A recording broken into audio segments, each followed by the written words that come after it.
What's goody? It's your host, Jay Rose, as always, and the Minnesota Timberwolves survive. We go into a game 5. I'm going to give y'all my thoughts on that. Let's get into it. Over 90% of the people that watch my content are not subscribed, so if you're messing with the videos, please hit that sub button and the noti bell so you'll get notified every time I upload. But let's get back to the hoops. Alright, so a bunch of people texted me right after the Mavs loss asking me, oh, what happened? You know what I'm saying? Trying to see if I'm worried. I am not. That loss did not move me at all. Shout out to the T-Wolves because they did do what they needed to do. They came out, they shot very well from the field, shot very well from 3. Cat turned it up. He had a 20-point second half after only having 5 in the first half. So Cat honestly put his cape on for this game, and that's another layer to me as to why I'm not really super scared or see any real, let me not say real threat, because all these games have been close, but I'm not really hanging on Minnesota to come out and have another great game or even get another win in this series. To be honest, I'm very confident going back into Minnesota. Cat, he was on a heater. He was on a super heater, but also this team got into foul trouble again. I feel like next game, if we can get them into foul trouble, they're not going to stand a chance. We shot really poorly.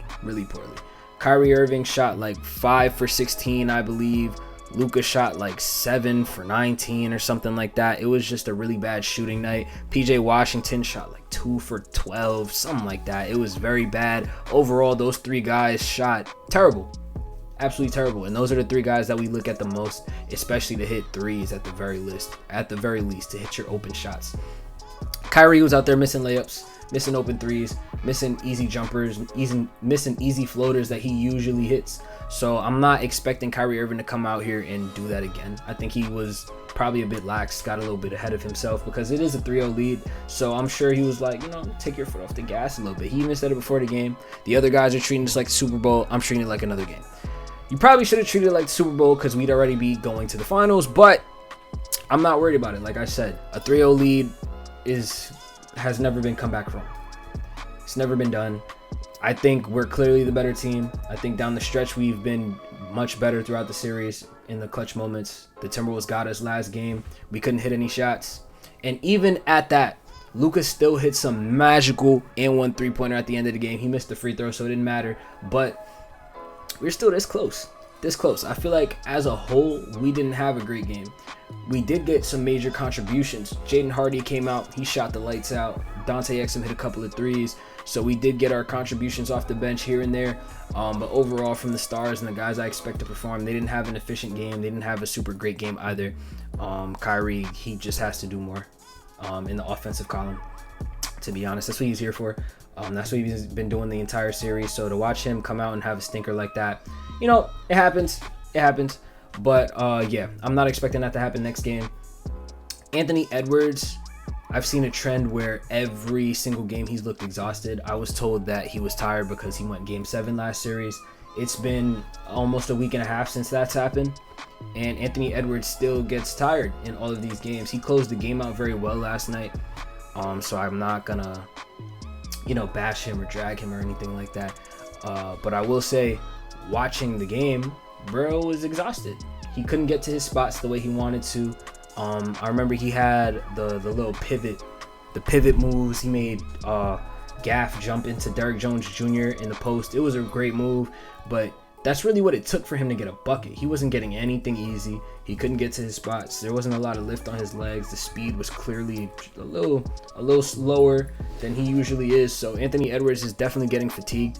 And that's not just one game. That's been a whole pattern. So being that Anthony Edwards does get tired, that's just another layer of confidence. I don't think Anthony Edwards in the fourth quarter has been as big of a threat as he usually is, or he should be. Karl-Anthony Towns absolutely brought them back in. It was a close game throughout. When Dallas started to get some momentum, Karl-Anthony Towns just bombs away. He made some big shots in the fourth quarter as well before getting fouled out with 1:38 left. So I honestly don't expect that to happen again either. I don't. I feel like Derek Lively being out also had a super crazy effect on this game. It was 100-105, so it wasn't a crazy loss, but I definitely feel like Derek Lively would have made a super impact, especially when Gafford was not on the floor. When Gafford was on the floor, Karl Anthony Towns was having a terrible time getting shots off. But when you have Maxi Kleber on the floor and you have Dwight Powell on the floor, it's going to be a lot easier for you going inside and even on the perimeter. So I feel like Karl Anthony Towns saw those guys were not on the floor. Usually when Gaff is off, Live is on. So with no Live playing, that's definitely going to be confidence booster. And I said that during the game. If Gafford's out and Lively is not in, you should be attacking the basket. You should be getting hot. You should be going and looking for your shots. And that's exactly what he did in the second half. And it got them this win. It absolutely did. I feel like that was the biggest wrinkle of this game was Karl Anthony Towns' performance and the way he really just revived his jump shot, because bro could not hit a shot to save his life for the rest of the series. I do think Derek Lively possesses the ability to make him uncomfortable inside and on the perimeter, which makes Karl Anthony Towns play a lot worse. So I think Derek Lively is going to be a huge piece to this team. I think if he does end up coming back next game, that's probably the end of the series. I can't see Luka playing that bad again. I can't see Kyrie playing that bad again. If Derek Lively comes back, that changes the entire dynamic of, I feel like, how our roster plays. Even though we're not bad, of course, without D-Live, but I feel like that's just an extra punch that we have, that 1-2 combo of centers that we have and switch in for the entire game. So think that had a big part to do with it as well. But like I said, great game from the Timberwolves. Ant was in his shots tonight. Absolutely. He started off really hot, started to cool down in the second half, like I said, getting tired. But he did close out the game. Super huge buckets down the stretch. He had the pivot shots. I'm pretty sure he hit a 3 if I'm not mistaken. And like I said, Cat went off. So honestly, a great game. Rudy Gobert defensively has been atrocious this entire series, though. When he sees a pick and roll, his mind just turns off. And it's kind of funny to watch them put him in the same scenario over and over and over again. And he's getting picked apart in so many different ways. It's kind of embarrassing. It was very easy to let Rudy off the hook on my end. I didn't want to put all of the blame on Rudy Gobert because Anthony Edwards was playing bad and Karl Anthony Towns was playing even worse. So it was really all three of them. But in a game like this, where it was really close, it could have gone either way down the stretch in the fourth quarter. You need Rudy Gobert to play better defensively, absolutely. And does he have the ability to do that right now?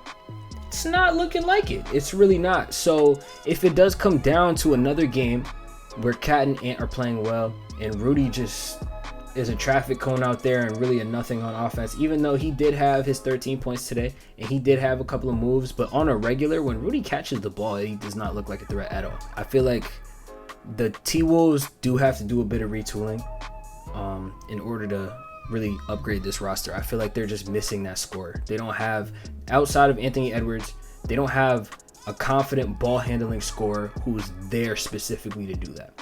I think they would benefit from having a guy like Jordan Clarkson, or even if we go worse, having a Tim Hardaway Jr., just somebody who has the confidence and has the reps and knows that that's what they're good at. I'm gonna come out and I'm gonna take these jump shots. They don't have a guy like that. So when Ant's not scoring and Ant's not ball handling, and even when Ant is ball handling, there's so much pressure and attention on him. When you swing it elsewhere, Kyle Anderson is not going to get you a bucket like that. I think Jaden McDaniels has been doing a good job of remedying that somewhat, but he's not super confident right now. I feel like watching him play, I feel like he has the ability to give you 20, and he's shown you that he has the ability to give you 20, but every game he's not coming out looking for his shot. And maybe that's just the next progression. And if he can turn into a guy like that, then I would absolutely upgrade this team just off of his development alone.